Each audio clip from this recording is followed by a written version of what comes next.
Hi, my name is Jessica Walker, and I'm an operations manager in the IKE Services Department at ikeGPS.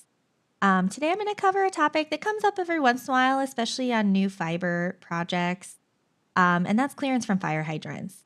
This one's really important because firefighters require unrestricted access to fire hydrants to make sure that everyone can keep safe.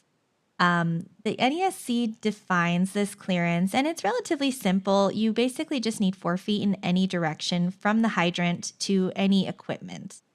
So you need 4 feet above, 4 feet to the side, and also 4 feet diagonally from that hydrant. Um, and this is relatively straightforward math because you're basically dealing with right triangles. So, for example, the formula you can use is this one on the side here. Feel free to pause this video and feel this formula. But the main inputs that you need are going to be the attachment height on the pole.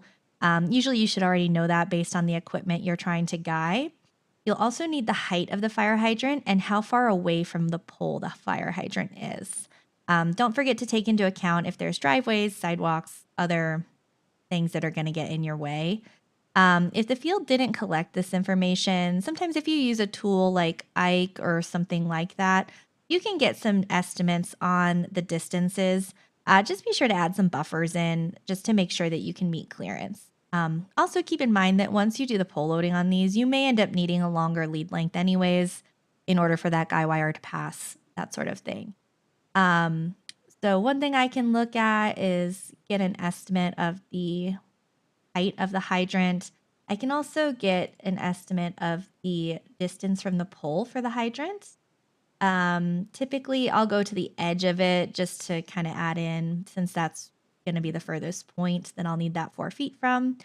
So this one's 7 feet 2 away from the pole itself, and then it's about, I would probably just round up 4 feet tall. It is at a slight decline from the pole itself. And then I would just need to know what I'm guying. So if I'm adding a new fiber, say below this telco at 20 feet, I can just use those 3 inputs in that formula and I can decide, what the minimum lead length I need is. If the fire hydrant's far enough from the pole, you can also go in front of the hydrant. But in this case, that would only be a 3-foot lead length for me. So my ideal scenario would be to go past the fire hydrant. Hopefully this is helpful for you and you can use this to determine lead lengths for new guys and anchors.